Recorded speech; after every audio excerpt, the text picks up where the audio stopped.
Okay, ஜெபம் பண்ணலாம். கண்களை மூடுவோம். ஜெபம் பண்ணலாம்.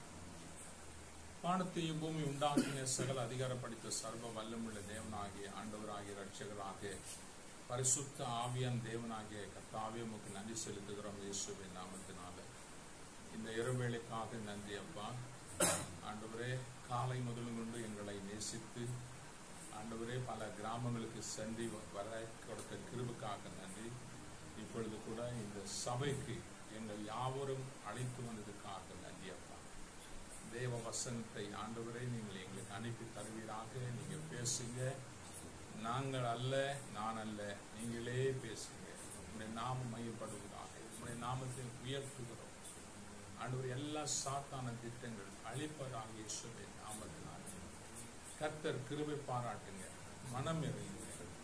அற்புதர் இயேசுவின் நாமத்தினாலே விதைக்கப்படுகிற விதையானது வேர்கொண்டு கனி கொடுக்க கிருபை பாராட்டுங்க ஆண்டவரே. உங்களுடைய நாமம் மகிமைப்படுவதாக, உங்களுடைய வருகையில காணப்படுவதாக. இந்த சபை ஆசீர்வதிங்க. இயேசுவின் மூலம் ஜெபிக்கிறோம் எங்கள் ஜீவன் நல்ல பிதாவே. அல்லேலூயா. கர்த்தருடைய நாமத்துக்கு மகிமையுண்டாவதாக. நான் கன்னட மொழி, தமிழ் கஷ்டம், ஏதாவது இருந்தா எனக்கு ஹெல்ப் பண்ணு. ஓகே, சரி. வேதத்துல எத்தனை அதிகாரம் இருக்குதுங்க?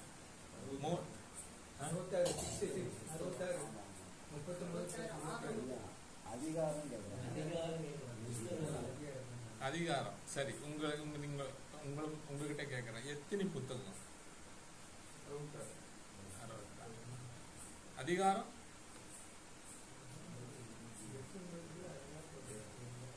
எத்தனை அதிகாரம் இருக்குங்க?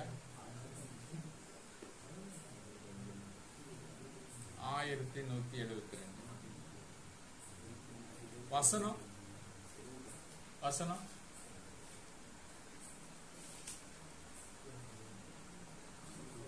வசனம் 31,102.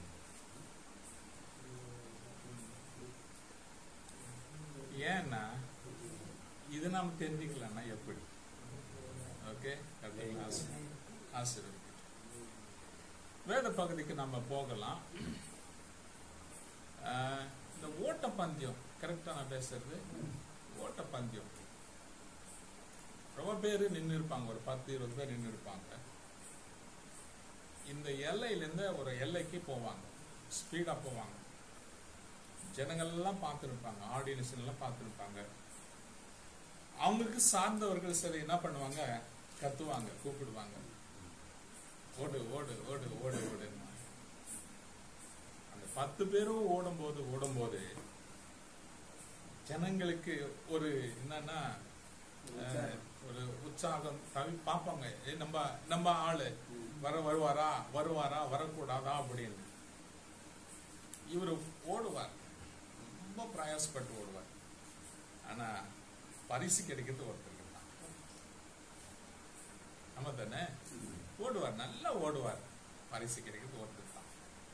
ஆனா அந்த ஓட்டப்பந்தயத்துக்காக எத்தனை நாட்கள் அவர் பிரயாசப்படுவாரு? பல நாட்கள் பிரயாசப்படுவார். நாளைக்குன்னா இன்னைக்கே ஓட மாட்டாரு, நாளைக்குன்னா நாளைக்கு காலையில ஓட மாட்டார், பல நாட்கள் ஓடுவார். வேதத்துல எழுதப்பட்டிருக்கிற, நான் சொன்னல இத்தனை அதிகாரம், இத்தனை வசனம்லாம் இருக்குது. வேதத்தில் எழுதப்பட்டிருக்கிற அநேகளுடைய சரித்திரம் எழுதப்பட்டிருக்கிறது. சபா சரித்திரம் நம்ம தெரியலன்னா நாம சபைக்கு இருந்தும் பிரயோஜனம் இல்லை. இந்த பைபிள் எப்படி வந்ததுன்னு யாருன்னா கேட்டா என்ன சொல்லுவீங்க? ஓகே, அப்புறம் பைபிள் நம் கைக்கு எப்படி கிடைச்சது? இந்த பைபிள் கிடைக்குன்னா எத்தனை பாடுகள் தெரியுமா, எத்தனை உயிர் சேதம், எத்தனை போராட்டம், எத்தனை ஆட்கள் வந்து இதை அழிக்கணும்னு பார்த்தாங்க. கிரேக் இப்ரியர் மொழியில் இருந்த இந்த வேதாகமம் வில்லியம் டெண்டர் அவர் இந்த பைபிள டிரான்ஸ்லேஷன் பண்ணும்போது அவர் தெரிஞ்சு லண்டன்ல அவரை உயிரோடு நெருப்பு வைத்து சாகடித்தார். போதாதுக்கு அந்த காலகட்டத்தில் இருந்த ஒரு போப் வராரு, இந்த விஷயத்தை கேள்விப்படுறாரு. வில்லியம் டெண்டருடைய சமாதி எங்க இருக்குதுன்னு கேட்கிறாரு. இங்க இருக்கு, தோண்டுகன்றார். தோண்ட சொல்லி அவருடைய எலும்பு கூட இருக்கக்கூடாது, புடி பண்ணிடுங்கன்னு சொல்லி மிக்சியில போட்டு அரைச்சா மாதிரி புடி பண்ணி விசிறி போடுறாங்க. இந்த சபை சரித்திரத்தை குறித்து உங்ககிட்ட சொல்லணும்னா நம்மளுக்கு அழுகை இல்லாமல் வேற எதுவும் வராது. தமிழ்ல பிரிண்ட் பண்ணது காலையில கூட நாங்க பேசணும். ஜீகன்பால், கரங்கப்பாடி, அப்புறம் இன்னொரு ஏதோ பேர் சொன்னாங்க. அந்த பகுதியில் வந்தாரு. முதலாவது மிஷன் கொண்டு வந்தார் ஜெர்மனியிலிருந்து. பல பாடுகள், பல போராட்டங்கள். இன்னைக்கு இந்த வேதத்தை நமக்கு ஆண்டவர் கொடுத்திருக்கிறார். அல்லேலூயா. எத்தனை பேர் நம்ம வாசிக்கிறோம்? எவ்வளவு ஒரு நாளைக்கு வாசிக்கிறோம்? வேணும் தானே? வாசிக்காம எப்படி தெரியுது? பல ஆண்டுகளாக இருந்த இந்த சுவிசேஷம் அறிவிக்க கிராமத்து ஊழியத்துக்கு இன்னைக்கு போனேன் நான். ரொம்ப சந்தோஷம் எனக்கு. அவங்களுக்கு இந்த வேதம் தெரியட்டும், அவங்களும் வாசிக்கட்டும் அப்படின்னு சொல்லி இந்த வேதத்துல வந்த போகட்டும் அந்த விஷயம். இந்த வேதத்தில் எழுதப்பட்டிருக்கிற ஒவ்வொரு நபர்களை குறித்து நம்ம வேதத்துல வாசிக்கும் போது கர்த்தருக்கு அருகில் இருந்தவர்கள், கர்த்தருடைய வார்த்தைகளை கேட்டவர்கள், அவர்கள் அதே வார்த்தையை கீழ்ப்படிந்து நடந்தவர்கள் சிலர் உண்டு. சிலர் வார்த்தை கேட்டும் கேட்காதபடிக்கு புரட்சாதி வணங்கின வழிபாடுகளை அவர்கள் வணங்கினதும் உண்டு. அப்படிப்பட்ட ஒரு நிலைமையில இருந்தவர் நம்முடைய வேதத்தை 2 நாளாகவும் 14ஆம் அதிகாரத்தை நாம எடுத்து வாசிக்கலாம். ஏன்னா நேற்று கூட அங்க கொஞ்சம் நான் பேசுன சொல்லி இந்த முழுமையா அந்த விஷயத்த சொல்றேன்னு சொல்லி இந்த சபைக்கு அந்த முழுமையான விஷயத்தை உங்களுக்கு சொல்ல நான் போகிறேன். 14ஆம் அதிகாரம் 1லிருந்து 6ஆம் வசனம் வரைக்கும் படிக்கலாம். தமிழ்ல படிங்க. அபியா தன் பிதாக்களோட நித்திரையடைந்த பின் அவனை தாவீது நகரத்தில் அடக்கம் பண்ணினார்கள்.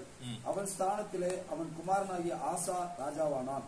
இவனுடைய நாட்களில் தேசம் 10 வருஷம் மட்டும் அமெரிக்கையா இருந்தது. ஆசா தன் தேவனாகிய கர்த்தரின் பார்வைக்கு நன்மையும் செம்மையுமானவைகளை செய்தான். அந்நிய தேவர்களின் பலிபீடங்களையும் மேடைகளையும் அகற்றி சிலைகளையும் உடைத்து விக்கிரக தோப்புகளை வெட்டி தங்கள் பிதாக்களின் தேவனாகிய கர்த்தரை தேடவும் நியாயப்பிரமாணத்தின்படியும் கற்பனையின்படியும் செய்யவும் யூதாவுக்கு கற்பித்து. போதும். இன்றைக்கு செய்தி என்ன தெரியுங்களா? The great beginning but poor finish.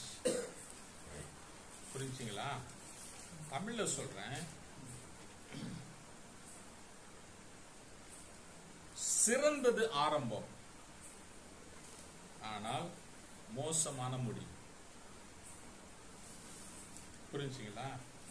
ஆரம்பம் சிறந்ததா இருந்தது, முடிவு மோசமான நிலைமை. ஆசானுடைய தகப்பன் அபியா, அவங்களுடைய தாத்தா வந்து ரெஹோபோத், அவங்களுடைய முத்தாத்தா அதாவது கொள்ளு பேரன் சொல்றாங்கல்ல, 4ஆம் தலைமுறை வந்து சாலமோன். சரி, இப்படி சொல்றேன். தாவீதுடைய மகன் சாலமோன், சாலமோனுடைய மகன் ரெஹோபோமுடைய மகன் அபியா, அபியானுடைய மகன் ஆசா. புரிஞ்சுங்களா? சில பேர் சொல்லலாம் அபியாவுடைய அவருக்கு 14 பெஞ்சாதி,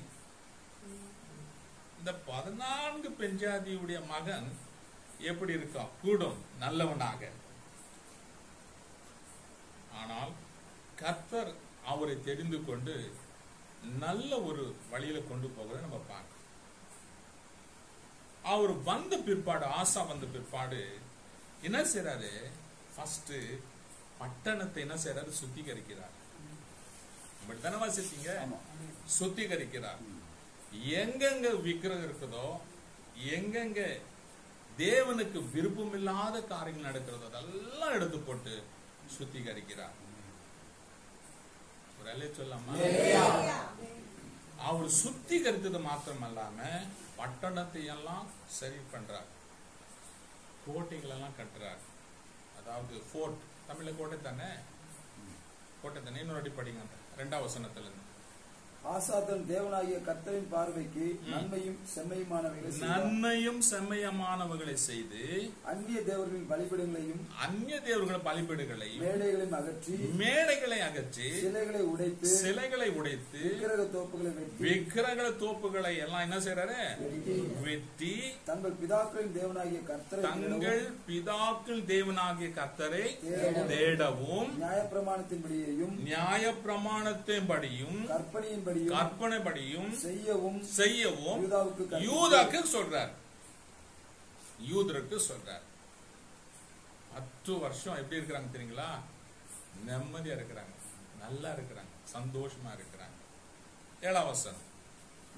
பட்டணங்களை அவர் யூதாவை நோக்கி, தேசம் நமக்கு முன்பாக அமர்ந்திருக்கையில் நாம் இந்த பட்டணங்களை கட்டி அவைகளுக்கு அலங்கங்கள் கோபுரங்கள் என்ன செய்யறாரு? அலங்கங்கள் கோபுரங்கள் வாசல்கள் உண்டு பண்ணி தாழ்பால் போட்டு பலப்படுத்துவோமாக.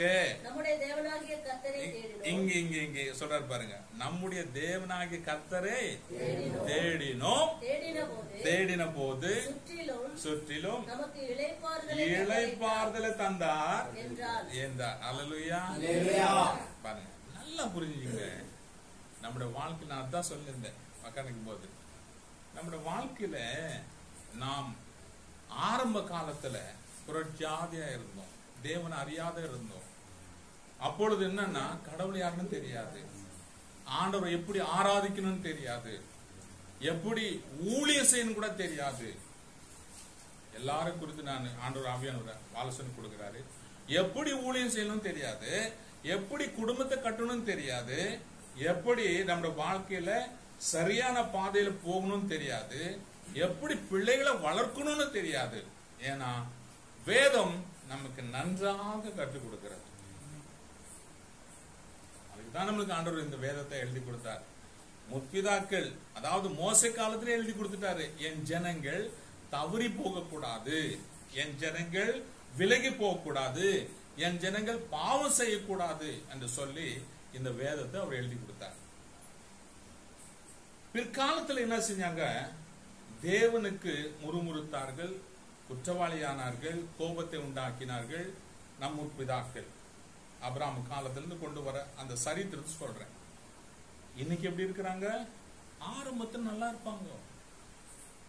ஒரு புறஜாதி ஒரு மகனாகட்டும் மகளாகட்டும் ஆரம்பத்தில் நல்லா இருப்பாங்க. ரட்சிப்பின் வந்த பிற்பாடு நல்லா ஜெபிப்பாங்க, நல்லா வைராக்கியமா இருப்பாங்க, நல்லா என்ன பண்ணுவாங்க, சந்தோஷமா இருப்பாங்க, சபையோட எல்லா வேலைகளும் செய்வாங்க.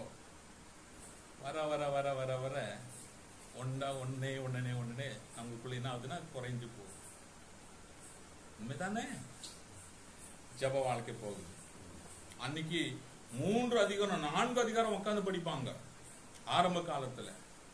ஊழி கூட அவ்வளவுதான். நல்லா ஜபம் பண்ணுவாங்க, நல்லா யாருக்குன்னா கைப்பிடித்து கொடுக்கணும்னு பார்ப்பாங்க, இந்த டாக்ஸ் கொடுக்கணும்னு பார்ப்பாங்க, நல்லா ஜபிக்கணும்னு இருப்பாங்க, எப்ப பார்த்தாலும் பரிசுத்த தான் வாஞ்சிப்பா இருப்பாங்க.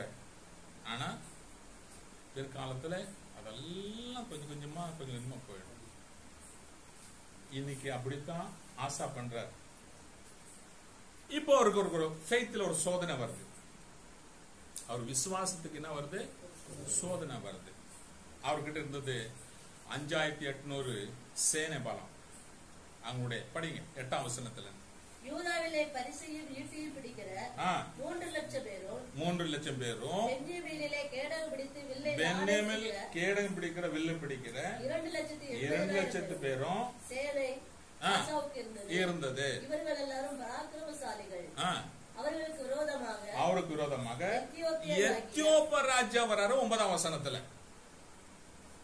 அவர்கிட்ட எவ்வளவு இருக்கிறாங்க? 10 லட்சம் பேர் இருக்கிறாங்க.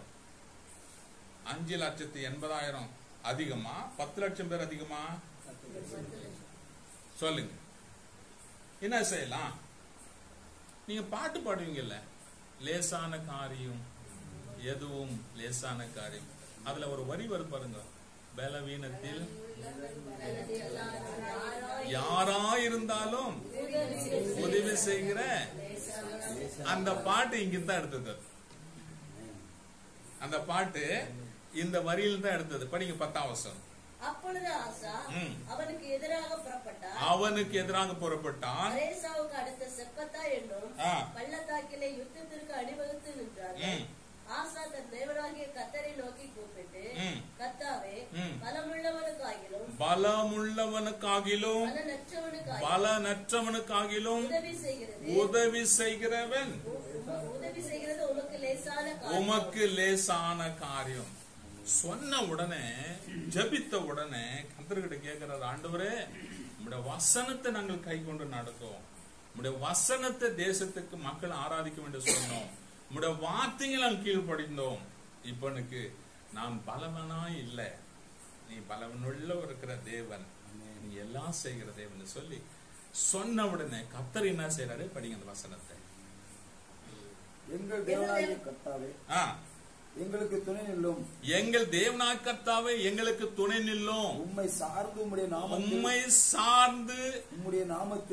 நாமத்தில் ஏராளமான இந்த கூட்டத்துக்கு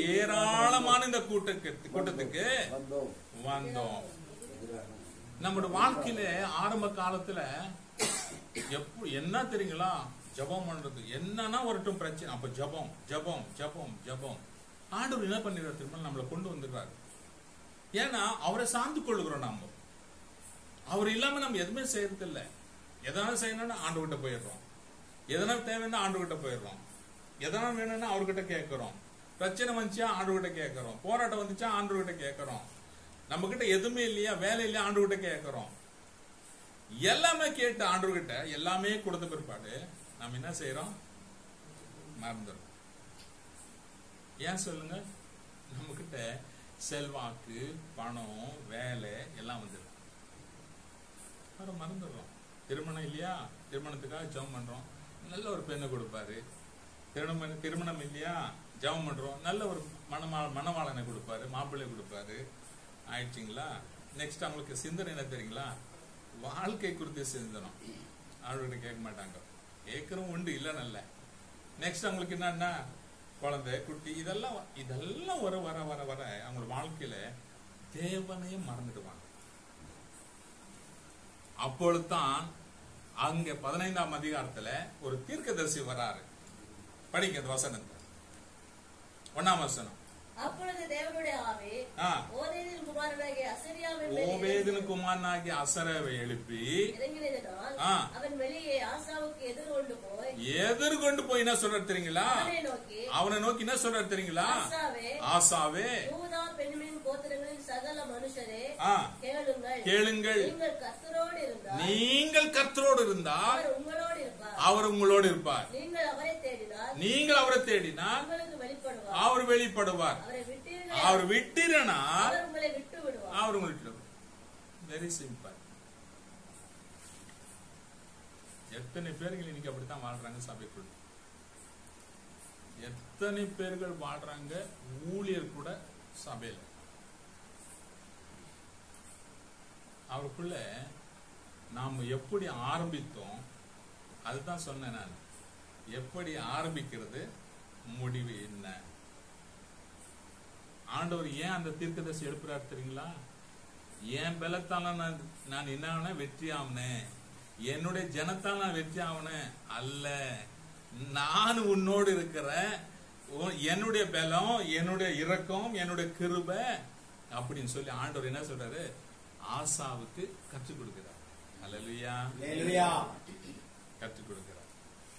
வசனத்தை பாருங்க. இப்போ அந்த அசரியா சொன்ன உடனே தேசத்துக்கு இப்ப முழு உள்ளத்தை கொண்டு வரார். 12ஆம் வசனத்தை படிங்க. தங்கள் பிதாக்களின் தேவனாகிய கர்த்தரை தங்கள் முழு இருதயத்தோடும்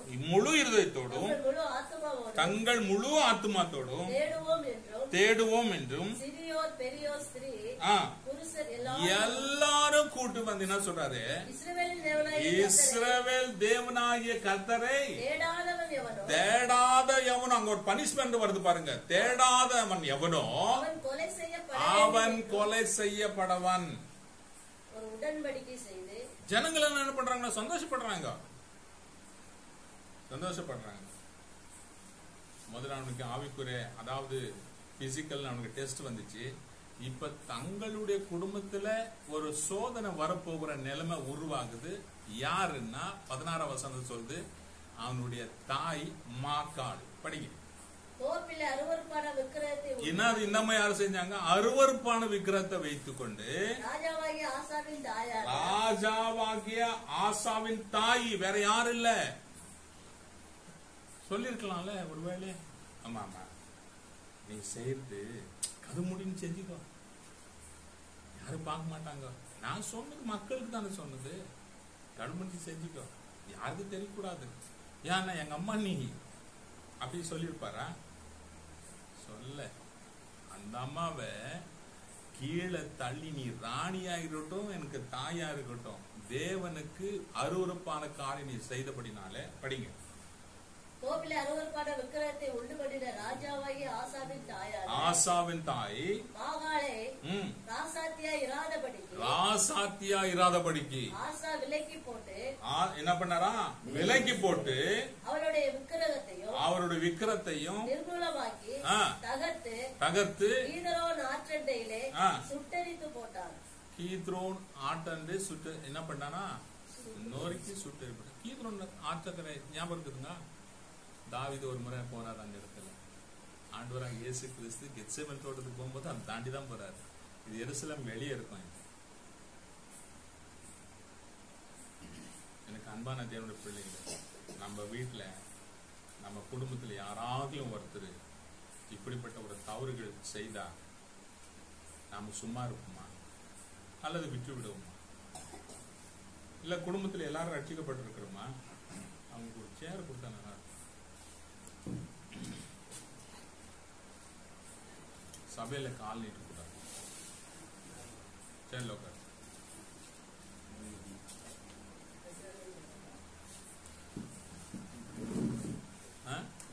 நம்ம வீட்டுல யாராவது நமக்கு, என்னுடைய மனைவி ஆகட்டும் அல்லது என்னுடைய உடன் பிறந்தவங்க யாரா இருக்கட்டும், தாயா இருக்கட்டும், யாரா இருக்கட்டும், நம்ம வீட்டுல எதுனா செஞ்சா சும்மா இருக்கிறோமா?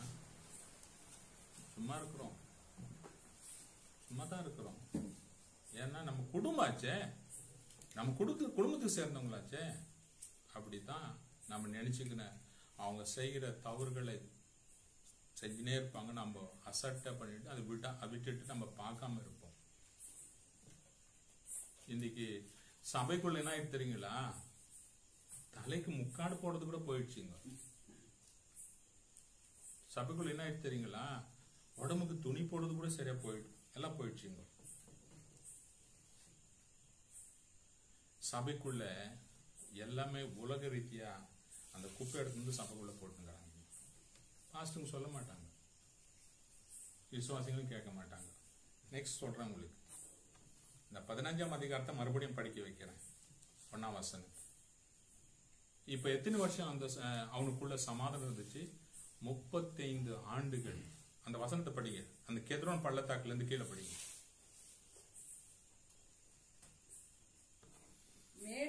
மேடைகளோ இஸ்ரவேலில் இருந்து தகர்க்கப்படவில்லை.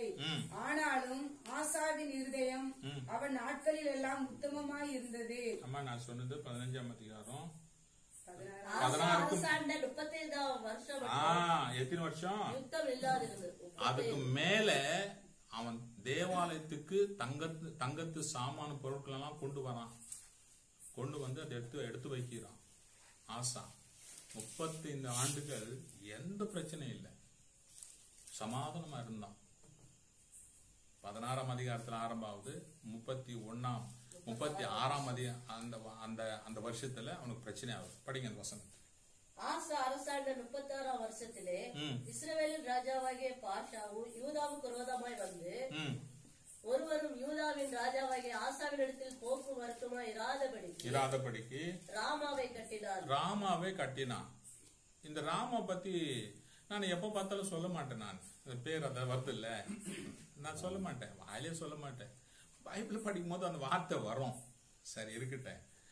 ஏன் இந்த வார்த்தை அங்க வருது? ராமாவில என்ன கட்டுறாரு அவரு? இந்த நார்த்துக்கும் சவுத்துக்கும் ஜனம் போகக்கூடாது. அதாவது இஸ்ரேவேலுக்கும் யூதாவுக்கும் ஜனம் போகக்கூடாது. இஸ்ரேவேல் யூதா வந்து பிரிச்சது யாரு? சலமோன் மகனுடைய ரெஹபோத். அவன் பிரிச்சுட்டது. முதல் ஒன்னதான் இருந்தது. அவன் பிரிச்சதுனால இந்த பாஷா வந்து என்ன செய்யறாருன்னா, என்னுடைய மக்கள் அங்க போகக்கூடாது. நீங்க 12ஆம் அதிகாரத்தை படிச்சா உங்களுக்கு தெரியும். என்னுடைய மக்கள் அங்க போகக்கூடாது அப்படின்னு சொல்லி அவன் பிரேக் பண்றாரு. இந்த ராமான்றது பேரு பைபிள்ல 2 இடத்துல இருக்குது. மத்தேயு 2ஆம் அதிகாரம் 18ஆம் வசனம், ஜெரேமியா 31:18 வசனத்துல வாசிக்கிறோம், 15 வசனம் வாசிக்கிறோம்.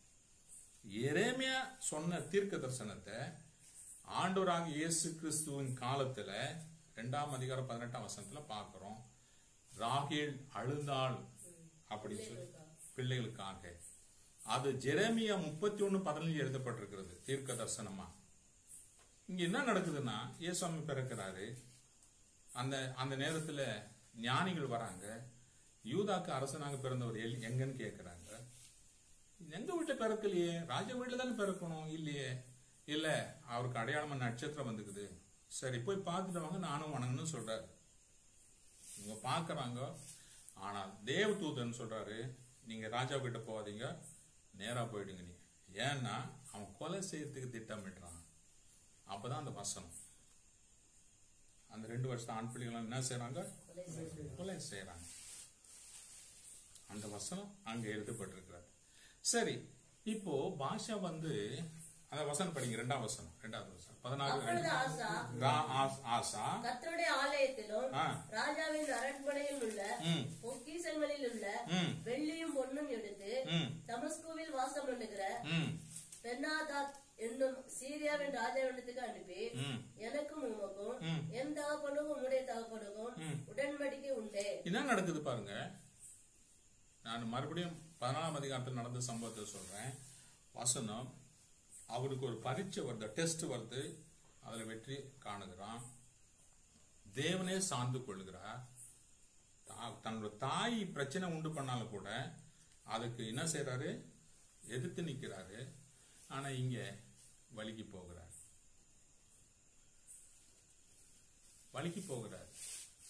15ஆம் அதிகாரத்துக்கு வாங்க. இப்ப அந்த 2ஆம் வசனம் படிங்க. அவன் வெளியே ஆசாவுக்கு எதிர்கொண்டு போய் அவனை நோக்கி, ஆசாவே, யூதா பென்யமீன் கோத்திரங்களின் சகல மனுஷரை கேளுங்கள். 15ஆம் அதிகாரம் 2-3 வசனம். அங்க ஒரு அந்த அசரிய வந்து சொல்றாரு, நீங்க கர்த்தரை எப்ப நீங்கள் அவர்கிட்ட இருக்கிறீங்களோ, படிங்க. சகல மனுஷரை கேளுங்கள். நீங்கள் கர்த்தரோடு இருந்தால் அவர் உங்களோடு இருப்பார். நீங்கள் அவரை தேடினால் உங்களுக்கு வெளிப்படுவார். அவரை விட்டீர்களாகில் அவர் உங்களை விட்டு விடுவார். பாருங்க, வாழ்க்கையில நடந்த சம்பவம். 5,80,000 பேர் அவங்க கிட்ட சேனை மேல இருந்தது. அங்க எதிர்க்க வந்தது எத்தனை பேரு? 10 லட்சம் பேர் இருந்தது. கர்த்தர் விடுதலை கொடுத்தது மறந்துட்டாரு. இப்ப அவருக்குள்ள என்ன இருக்கு சொல்லுங்க? பெருமை.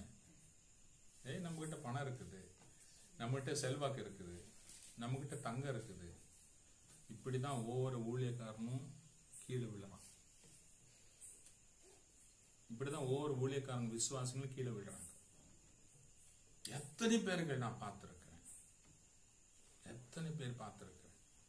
ஆரம்பத்துல ஊழியம் செய்யும்போது நடந்து போயிட்டு இருப்பாங்க அவங்க. அப்புறம் சைக்கிள், அப்புறம் பைக்கு, அப்புறம் காரு, அப்புறம் வீடு. 1 கோடி ரூபாய் வீடு கட்டிருக்கிறார் நம்ம ஊர்ல. காரு. எங்க பின்னால வந்தவங்க ஊழியத்துக்கு போன் பண்ண, வாப்பா ஜபத்துக்குண்ணா, ஆனா ரொம்ப பிஸியா இருக்கிறேண்ணா. அன்னைக்கு தேடி வந்தாங்க, இன்னைக்கு இல்லை. இப்படி பல உதாரணங்கள் உங்களுக்கு எக்ஸாம்பிள் கொடுக்கலாம், பல உதாரண எக்ஸாம்பிள் கொடுக்கலாம். சபையில வருகிற விசுவாசிகள் ஒவ்வொரு விசுவாசிகளும் ஒன்னு இல்லாத வந்தாங்க. எங்க அங்க நாங்கெல்லாம் பார்க்கிறோம், ஒன்னு இல்லாத வந்தாங்க. அவங்களுக்கு கர்த்தர் எல்லாமே வசதி கொடுத்தாரு. திருமணம் இல்லாத திருமணம் கொடுத்தாரு, பிள்ளைங்க கொடுத்தாரு, அவங்களுக்கு எல்லாம் வசதி கொடுத்தாரு. இப்ப என்ன தெரியுமா ஆகுங்க, போதகர்கிட்டயே ஒரு சம்பந்தம் இல்லை, சபைக்கே சரியான ஒரு ஐக்கியம் இல்லை. ஆன்லைன் பிரேயருக்கு வெடிகால வரைக்கும் ஜெபம் பண்ணுவோம், அவ்வளவு பேர் இருப்பாங்க. தினமும் என்னது சபைகள்ல ஜெபம் நடக்கும். இப்ப இல்ல. ஏன்? செல்வாக்கு, ஏன்? பணம், ஏன்? உயர்த்தப்பட்டாங்க. அவங்களுக்கு என்ன வந்துச்சு? பெருமை, பேர். இது எப்ப வருதோ, ஆசாக்கு வந்த நிலைமை ஏன் வராது? ஏன் வராது? படிங்க அந்த வசனத்தை, கண்டினியூ பண்ணுங்க. இதோ வெள்ளியும் பொன்னும் உமக்கு அனுப்பினேன், இஸ்ரவேலின் ராஜாவாகிய பாஷா என்னை விட்டு விலகி போகும்படிக்கு நீர் வந்து அவனோடு செய்த உடன்படிக்கையை தள்ளி போடும் என்று சொல்லி அனுப்பினான். பென்னதாத் ராஜாவாகிய ஆசாவுக்கு செவி கொடுத்து தனக்கு உண்டான சேனாதிபதிகளை இஸ்ரவேலின் பட்டணங்களுக்கு விரோதமாக அனுப்பினார். கர்த்தர்கிட்ட போக வேண்டியவன் மனுஷன் ஆஷா யார்கிட்ட போறாரு? இப்போ ராஜா கிட்ட போறாரு. என்ன எடுத்து போறாரு? பொன்னையும் வெள்ளையும் எதிர்த்தது சபைது, ஆலயத்தது. இன்னைக்கு எத்தனை பேருங்க இன்னைக்கு ஆலைக்கு வரத்த பணத்தை எல்லாம் ஊழியரை கேட்டுங்க, எல்லாம் விசுவாசி கேட்டுங்க, ஆலைக்கு வரத்த பணத்தை எடுத்துக்கின்னு என்னென்ன ஆடம்பர வாழ்க்கையில இருக்கிறாங்க தெரியுங்களா? ஏன்னா ரெக்கார்டிங் எனக்கு நான் சொல்றேன், சொன்னா நாளைக்கு அவங்களும் பார்ப்பாங்க.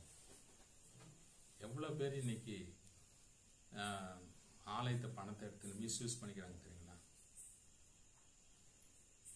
அந்த பணம் கட்ட முடியாது. எதுக்காக கொடுக்குறாரு? கர்த்தர் அது பணத்தை ஊழியத்துக்கு கொடுக்குறாரு. உனக்கு வேண்டியது வச்சுக்கோ, இல்ல நல்ல உனக்கு தேவையானது வச்சுக்கோ, ஊழியத்துக்கு பயன்படுத்து. ஏழை எளியோர் இருப்பாங்க, சபையில கஷ்டத்தில் இருக்கிறவங்க இருப்பாங்க. சபைன்னா ஒரு குடும்பம். உங்களுக்கு சொல்லிருந்தல, இன்னைக்கு ஒரு பாயிண்ட் சொல்றேன். சபைன்னா ஒரு குடும்பம். அந்த சபைன்னா தலைவர் அவரு. நம்மள என்ன இருக்கிறோம்? We are the body of Christ. நம்ம எல்லாரும் அவர் சரீரத்தில் என்ன இருக்கிறோம் சொல்லுங்க? அவயவங்களா இருக்கிறோம். 1 Corinthians 12ஆம் அதிகாரத்தை 1 Corinthians 6ஆம் அதிகாரத்தில் எழுதப்பட்டிருக்கிறது. ஆமா தானே? அந்த அவருக்கு நோவாகாதா? 1 Corinthians 12ஆம் அதிகாரத்துல 19ஆம் வசனம் படிங்க. அங்க கண்ணு, கை, காலு அப்படின்னு சொல்லி பவுல் எழுதுறாரு. 12ஆம் அதிகாரத்து 12ஆம் வசனம் என்ன சொல்றீங்களா? கிரேக்கன் யூதன் இருக்குது. இருங்க ஒரு நிமிஷம். 12ஆம் அதிகாரத்துல கிரேக்கன் யூதன் இருக்குது. இருக்குதுங்களா இல்லீங்களா? படிங்க அந்த 12ஆம் வசனத்துல 12 எப்படி எனில் சரீரம் ஒன்று அல்ல 1 Corinthians 12ஆம் அதிகாரம் 12ஆம் வசனம். எப்படி எனில் சரீரம் ஒன்று, அதற்கு அவயவங்கள் அநேகம். ஒரே சரீரத்தின் அவயவங்கள் எல்லாம் அநேகமாயிருந்தோம், சரீரம் ஒன்றாகவே இருக்கிறது. அந்த பிரகாரமாக கிறிஸ்துவும் இருக்கிறார். நாம் யூதராயிலும் கிரேக்கராயிலும். பாருங்க என்ன சொல்றாரு? நான் இதுதான் நான் அது படிக்க சொன்னது. யூதராகிலும் கிரேக்கராகிலும் அடிமையாகிலும் எல்லாரும் ஒரே ஆவியினால் ஒரே சரீரத்திற்குள்ளாக, எல்லாம் ஒரே அவயங்களும் ஒரே சரீரத்துக்குள்ளாக என்ன இருக்கிறோம்? ஞானஸ்தானம் பண்ணப்பட்டு எல்லாரும் ஒரே ஆவிக்குள்ளாகவே தாகம் தீர்க்கப்பட்டோம். அப்பயே நம்மளுக்கு நான் நாடாரு தப்பா நினைக்காதீங்க, இங்க இருந்தா மன்னிச்சிடணும். நான் அந்த ஜாதி, நான் இந்த ஜாதி, நான் இந்த ஜாதி, எனக்கு பெண் அவனுக்கு தான் கொடுப்பேன், பல்ல அங்கதான் எடுப்பேன். ஏன் சொல்றீங்க? கிறிஸ்துவம் தானே,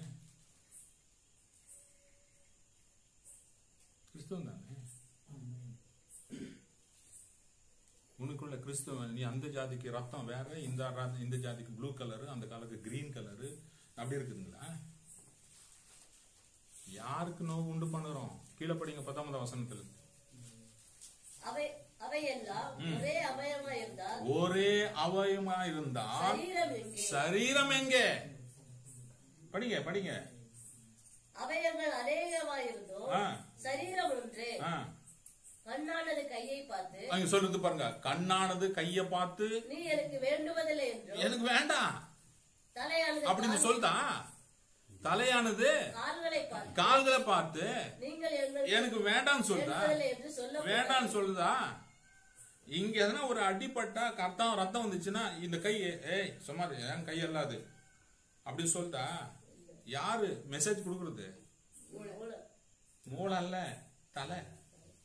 படிங்க 27ஆம் வசனம். நீங்களே கிறிஸ்துவ சரீரமாயும், நீங்கள் கிறிஸ்துவ சரீரமாயும் தனித்தனி அவயவங்களாய் இருக்கிறீங்க. என்ன இருக்கிறீங்களா? தனி அவைகளா இருக்கிறீங்க. தலையாரு? அப்ப நம்ம சபையில் இருக்கிறவங்க எல்லாரும் அவருக்கு என்ன இருக்கிறோம்? ஒருத்தர் எதனா பிரச்சனை பண்ண யாருக்கு நோவாது? தெரியுதா இந்த விஷயம்? எதனா ஒரு பிரச்சனை ஆச்சுன்னா பாஸ்டுக்கு ஒரு பாம்பு போடுறது. யாருக்கு நோவாது அது?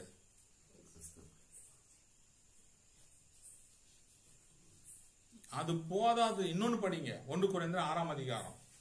நீங்க அது 12ஆம் வசனம் படிச்சா உங்களுக்கு நல்லா தெரியும். இப்ப டைம் இல்ல, நான் முடிக்கணும். நான் ஏன்னா அந்த ஆசாவது 19-20 படிங்க. 1 கொரிந்தியர் 6ஆம் அதிகாரம் 19-20.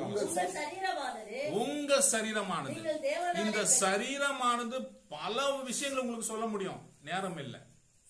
உங்க சரீரமானது நீங்கள் தேவனால பெற்றும் பாருங்க என்ன சொல்றாரு? உங்களை தங்கி இருக்கிற பரிசுத்த ஆவியனுடைய ஆலயமாய் இருக்கிற என்று நீங்கள் உங்களுடையவர்கள் அல்லவென்று அறியீர்களா?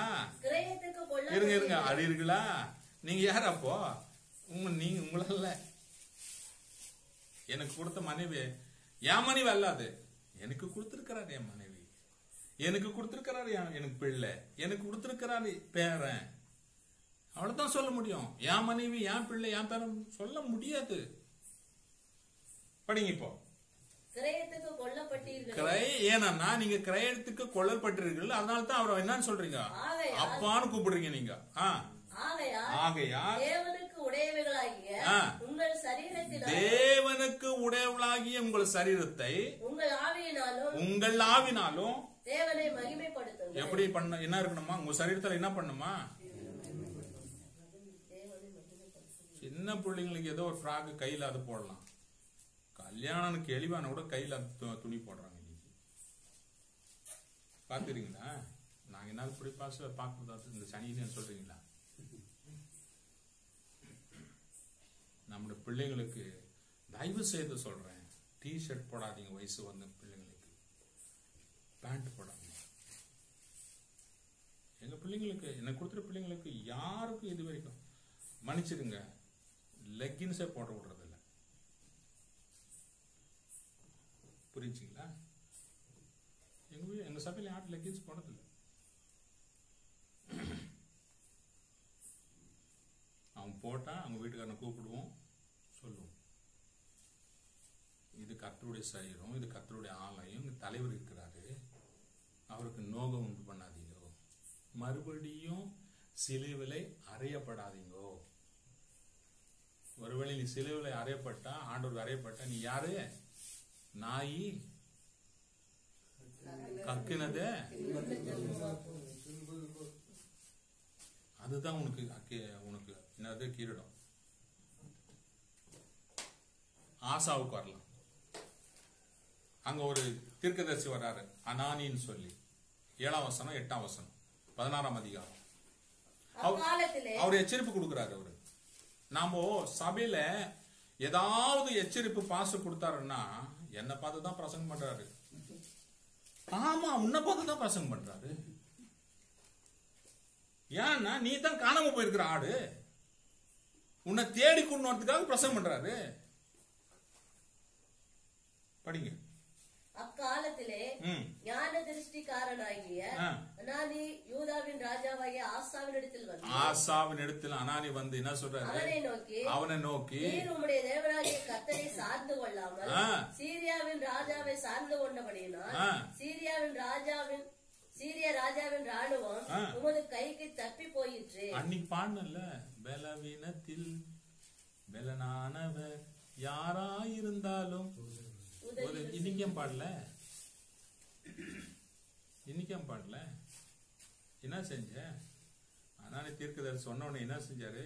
அங்க வசனம் சொல்லுது, கர்த்தருடைய கண்கள் எல்லாம் பார்த்து கொண்டிருக்கிறது. சபையும் பார்க்கும், உன்னையும் பார்க்கும், என்னையும் பார்க்கும், எல்லாரையும் பார்க்கும்.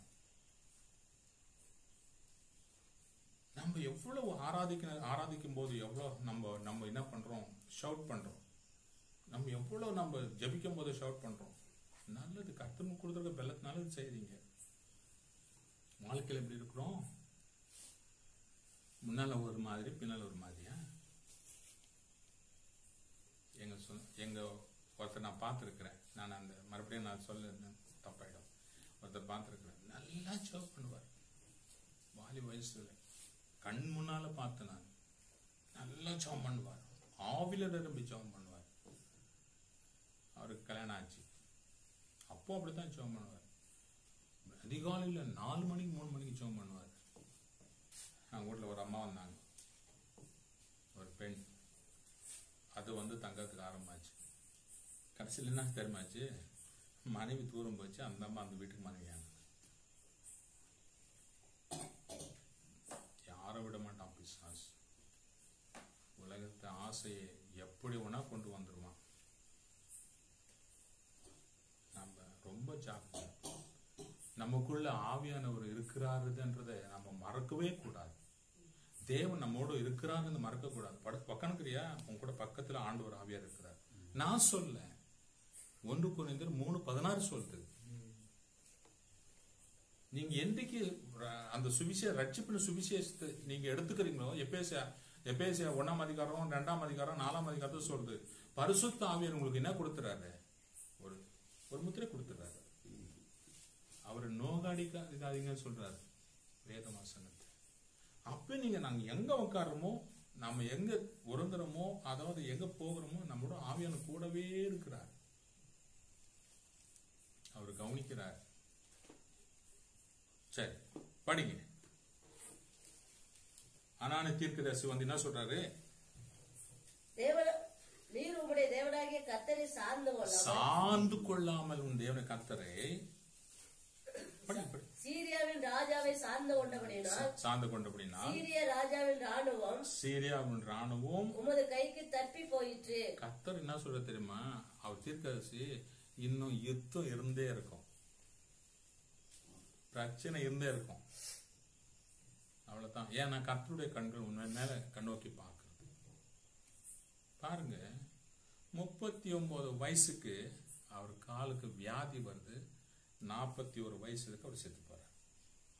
நீங்க 12ஆம் வசனத்துல பாருங்க. இந்த தீர்க்கதரிசி வந்து ஒரு எச்சரிப்பு கொடுக்கிறாரு. நேரம் ஆயிடுச்சு. தீர்க்கதரிசி வந்து ஒரு எச்சரிப்பு கொடுக்கிறாரு. என்ன பண்றாரு தெரியுங்களா?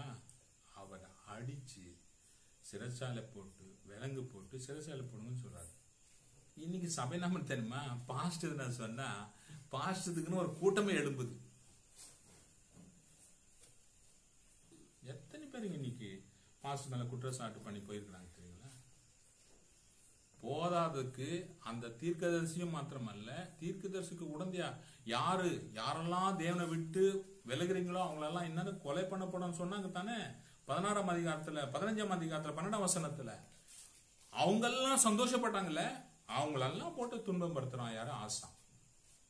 நீங்க அந்த வசனத்தை படிச்சு பார்த்தா உங்களுக்கு தெரியும். படிங்க, 12ல இருந்து படிங்க, முடிச்சிரு.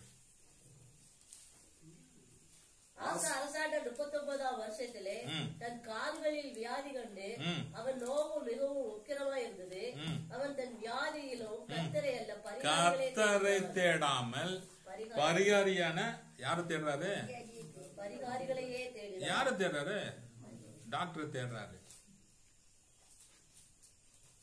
டாக்டர்களை தேடுறாரு. இன்னைக்கு எத்தனையோ பேர் நான் பார்த்துருக்கிறேன், பிரச்சனை வரும்போது தேவனை தேடுறதே இல்லை. பணம் இருக்குதா போவாங்க, செல்வாக்கு இருக்குதா போவாங்க. சொல்லுவோம் ஜெபம் பண்ணுங்க, ஜெபம் பண்றோம். ஐயா, யோனாக்கு போய் அந்த நினைவு பட்டணத்துல போய் ஜெபம் பண்ணாரு. எத்தனை நாள் ஜெபம் பண்ணாங்க எனக்கு என்ன தெரியுமா? எத்தனை நாள் ஜெபம் பண்ணிருக்கலாம். பிள்ளைகளும் பால் குடிக்கிற பிள்ளைகள் முதல் கொண்டு, மிருக ஜீவிகள் முதல் கொண்டு, ராஜா முதல் கொண்டு, திருமணமானவர்கள் முதல் கொண்டு, ஆடு மாடு. ஒரு வரலாறு சொல்லுது, 40 நாள் அவர்கள் உபாசம் இருந்தாங்க. 3 நாளே வச்சுக்கலாம். பிள்ளைங்களுக்கும் வாழ முடியுமா? பால் இல்லாம மிருகஜீவம் வாழ முடியுமா? அவங்களுடைய ஜபம், அவங்களுடைய கண்ணீர், அவங்களுடைய அழுகை, அவங்களுடைய கூக்குறுதல் அப்படிப்பட்ட ஜபமா இருந்தது. கர்த்தர் மனம் இறங்கினார். அல்லேலூயா. நாம எங்க எப்படி ஜபம் பண்றோம்? நாம எப்படி ஜபம் பண்றோம்? நம்ம ஜபத்துல ரொம்ப ஜாக்கிரதையா இருக்கணும். போங்க, தனியே வீட்டுல போங்க, ஒரு பக்கம் செவ்வறு பக்கம் இருங்க, தேவனை ஆராதிக்கிறீங்க, நல்லா ஆராதிங்க. கண்ணில் தண்ணி வருது பாருங்க, கொட்டுன்னு கொட்டும். அவரை புகழ்ந்து பாடுங்க, பேசுங்க. வேதத்துல நடக்கிற சம்பவங்கள் எல்லாம் நீங்க தானே செஞ்சிடாப்பா, நீங்க தானே செஞ்சிட சொல்லுங்களேன். உங்களுக்காக நீங்க எது கேட்க விட்டாலும் கூட ஆர்டர் என்ன பண்ணிட தெரியுங்களா? சொல்ல சொல்ல சொல்ல சொல்ல நீங்க எல்லாம் பரிபூர்ணமா அந்த விடுதலை பெறுவீங்க. Hallelujah. It is my own experience, என் சொந்த அனுபவம். படிங்க அந்த வசனத்தை கண்டினியூ பண்ணுங்க. ராஜா தான் அரசாண்ட 41 வருஷத்திலே மரித்து தன் பிதாக்களோட நித்திரை அடைந்தார். அவ்வளவுதான் பினிஷ். ஆரம்பம் எப்படி இருந்துச்சு? முடிவு எப்படி இருக்குது? பிகினிங் சூப்பரா இருந்துச்சு, பட் பூர் ஃபைனல். இன்னைக்கு சபை கூட அப்படித்தான் இருக்குது, ஊழியர் கூட அப்படித்தான் இருக்கிறாங்க, கிறிஸ்துவ குடும்பங்களும் அப்படித்தான் இருக்கிறாங்க. குறை சொல்லிக்கினே நம்ம போறது வேண்டாம். கர்த்தர்கிட்ட கேளுங்க, ஆண்டவரே நீர் எனக்கு ஒரு மனைவி தந்து நான் எப்படி வளர்க்கணும் கேளுங்க. ஆண்டவரே எனக்கு கொடுத்திருக்க பிள்ளைகளை நான் எப்படி வளர்க்கணும் கேளுங்க. ஆண்டவரே நான் சபைக்கு போகிற அந்த சபையை நீர் எப்படி நடத்துகிற, அதுக்காக நான் என்ன செய்யணும் கேளுங்க. ஆண்டவரே சபையில ஊழியத்துக்காக நாங்க எல்லாரும் போனோம், நாங்கள் எப்படி என்ன செய்யணும், எப்படி ஊழியத்துக்கு போகணும், எந்த கிராமத்துக்கு போகணும், யாருக்கு கைப்பற்றி கொடுக்கணும், அதை சொல்லி கொடுங்கன்னு கேளுங்க. பாஸ்டர் தான் ஊழியம் செய்யறது அல்ல, சபையில ஒவ்வொரு ஊழியம் செய்யணும். பாக்கெட்ல வச்சுங்க, கைப்பிரதியை வச்சுங்க, போங்க, கர்த்தர் கொண்டு வர்றவங்க கிட்ட அவங்களுக்கு கொடுத்து ஊழியம் செய்யுங்க. ஆசாவுடைய வாழ்க்கையில ஆரம்பம் எப்படி இருந்துச்சு? நல்லாதான் இருந்துச்சு. அப்புறம் அவனுக்கு ஒரு ஆவிக்குள்ள சோதனை வந்தா கூட கர்த்தரை சார்ந்து கொண்டார். அது பிற்பாடு அவருக்குள்ள பெருமை வரக்கூடாதுன்னு சொல்லி தீர்க்கதரிசி அனுப்பினார். நல்லாதான் போயிருந்தது. அம்மா குற்றம் செஞ்சாங்க, அதையும் கேட்டார். ஆனா அவருக்கு வரும்போது, தேசத்துக்கு வரும்போது முதல்ல ஆண்டவர்கிட்ட சார்ந்திருந்த மறந்துட்டாங்க. ஏன்னா செல்வாக்கு, பெருமை எல்லாம் வந்ததுனால. கர்த்தர் உங்களை ஆசீர்வதிக்க ஜெபம் பண்ணலாமா? கண்களை மூடும். தகப்பனே, இந்த வேலைக்காக உமக்கு நன்றி. நீங்க சொன்ன வசனம், எழுதி கொடுத்த வசனத்தை ஆண்டவரே நீ பேசின இந்த அடினை நீ கொண்டு செய்த கிருபைக்காக நன்றி அப்பா. ஆண்டவரே, மந்தவாயி திக்குவாயி எனக்கு பேச முடியாமல் இருந்தாலும் கூட ஏதோ சற்று புரிந்து கொள்ள நீ கொடுத்த கிருபைக்காக நன்றி. இந்த வசனம் இந்த சபைக்கு ஆண்டவரே எதிர்காலத்துல ஒரு ஆசா செய்த தவறுகள் எப்படி இருந்ததோ அப்படி போகாமல் அதை பார்க்கிறோம். ஆசாவுக்கு நீங்க செய்த அற்புதங்கள் யாராய் இருந்தாலும் உதவி செய்கிற நீங்க லேசான காரியங்களை செய்கிற தேவன். நீங்க இருக்கிற ஊழியர்களையும் விசுவாசிகளையும் மற்றும் சபையில் இருக்கிற ஆண்டவரே சீடர்களையும் கண்ணோக்கி பாருங்க. ஆதி திருச்சபையில் நடந்த சம்பவங்களை குறித்து வேதனை வாசிக்கிறோம். அப்படிப்பட்ட அற்புதங்க அதிசயம் இவர்கள் வாழ்க்கையில காணத்தக்க கிருபை பாராட்டுங்க. எனக்கு ஒருவன் கிடைத்தான், அவன் என் இருதத்தை ஏற்ற கொள்கிறவன், நான் விரும்புகிற காரியத்தை செய்வான் என்று சொல்லி அப்போஸ்தலர் 13:22 தாவீது குறித்து சொல்லியிருக்கிறதப்பா. அப்படிப்பட்ட காரியங்களை செய்ய கிருபை பாராட்டுங்க. ஊழியர்களை நல்ல ஆண்டவரை பயன்படுத்துங்க. உங்களுடைய சமூகத்தில் ஆண்டவரை ஜெபிக்கட்டும். உங்களுடைய சமூகத்தில் அவருக்கு எதை கேட்காமல் போகக்கூடாது. உம்மிடத்துல கேட்டு பெற்றுக்கொண்டு ஊழியம் செய்யட்டும். விசுவாசிகளும் அவ்வளவுதான். தனது குடும்ப வாழ்க்கையில எதை செய்யணுமோ அது ஆண்டவரே உம்மிடத்துல கேட்டு அதை செய்ய வேண்டும் என்று நாங்கள் ஆண்டவரே உம்மிடத்தில் ஜெபம் பண்றோம்பா. ஒவ்வொரு குடும்பங்களும் ஆசீர்வதிங்க. வந்திருக்கிற ஒவ்வொரு குடும்ப பிள்ளைகளும் ஆசீர்வதிங்க ஆண்டவரே. ஒவ்வொரு கணவர்களையும் அவங்க தனிப்பட்ட வாழ்க்கையில ஆண்டவரே, குடும்பத்தில் இருக்கிற கணவன்மார்கள், குடும்பத்தில் இருக்கிற மனைவி மக்களுக்காக நாங்கள் ஜெபிக்கிறோம், ஸ்தோத்திரிக்கிறோம். ஊழியருக்காக ஜெபிக்கிறோம், ஸ்தோத்திரிக்கிறோம். ஆண்டவரே, தடைப்பட்டு போயிருக்கிற ஒவ்வொரு காரியங்களும் மறுபடியும் ஆண்டவரே நீ நன்றாக சேர்ந்து தருகிற தேவன். ஏனென்றால் நீர் எங்களுக்காக மரித்திரப்பா, நீர் எங்களுக்காக சிலுவையில் பாடுகள் பட்டீரே, நீர் எங்களுக்காக ஆண்டவரே நிந்தைகள் அவமானங்கள் எல்லாம் ஏற்றுக்கொண்டீரே. பரலோகத்தில் நான் இருக்க வேண்டிய இடத்துல நீங்க வாங்க இருங்கன்னு சொன்னீரே. உமக்கு நன்றி சுவாமி. ஆண்டவரே, இந்த சபைக்கு விரோதமாக எழும்புகிற எல்லா பிசாசனுடைய செயல்கள் எல்லாம் அழிந்து நொடுக்கப்படுவதாக, ஒடுக்கப்படுவதாக, நொறுங்கட்டும் இயேசுவின் நாமத்தில். அவன் திட்டம் எல்லாம் காணாம போகட்டும். ஆவியினாலே அபிஷேகம் பெற்றுக்கொண்டு அனலா எழும்ப செய்வீராக இயேசுவின் நாமத்தில். ஆண்டவரே, இந்த எழுபது காலத்தில் இந்த குடும்பம், இந்த சபை என்ற குடும்பத்தை பயன்படுத்தும். நீர் அப்படி செய்ய போவதற்காக தடைப்பட்டிருக்கிற வேலைகளை பரிபூர்ணப்படுத்துங்க ஆண்டவரே. தேவைகளை சந்திங்க இயேசுவின் நாமத்தினாலே. ஆண்டவரே, கூடிய சீக்கிரத்தில் இந்த சபை ஒரு எழுப்புதலுக்கு கொண்டு வர கிருபை பாராட்டுங்க. மனம் இருங்க. விருப்பம் இல்லாத காரியங்கள் ஏதாவது செய்திருந்தாங்க மன்னிங்க இயேசுவின் நாமத்தினாலே. எல்லா மகிமும் உமக்கு. இங்க நடக்கிற ஆராதனை ஆசீர்வதிங்க. இங்க நடக்கிற ஆண்டவர் உபவாச ஜெபத்தை ஆசீர்வதிங்க. இங்க நடக்கிற ஆயத்த ஜெபத்தை ஆசீர்வதிங்க. இங்க நடக்கிற ஒவ்வொன்று ஆண்டவரே உமக்கு சித்தமான காரியங்களை செய்ய கிருபை பாராட்டும்படி இந்த இரவு வேளையவர்களுக்கு நல்ல ஓய்வு தாருங்க. நாளை காலையில நன்றாக ஆண்டவர் வேலை காரியங்களை ஜெப வாழ்க்கையும் பெருகட்டும். ஜெபம் கேட்டு நன்றி. ரட்சகராக இயேசுவின் நாமத்தினால இவர்களை ஆசீர்வதிக்கிறோம். பிதாவுடைய நாமத்தில் இவர்களை ஆசீர்வதிக்கிறோம். ஆவுடைய நாமத்தில் ஆசீர்வதிக்கிறோம். மனம் இருங்கும். எல்லா மகிமும் உமக்கு. ஜெபம் கேட்டபடினால நசனாக இயேசுவின் நாமத்தினால ஜெபித்து ஆசீர்வாதம் பெற்றுக்கொள்கிறோம். பரலோகத்தின் நல்ல பிதாவே. God bless you. Thank you. கர்த்தர் உங்களை ஆசீர்வதிப்பாராக. தாமதமானால் அவர்களை நம்ம எல்லாம் காணப்படும்.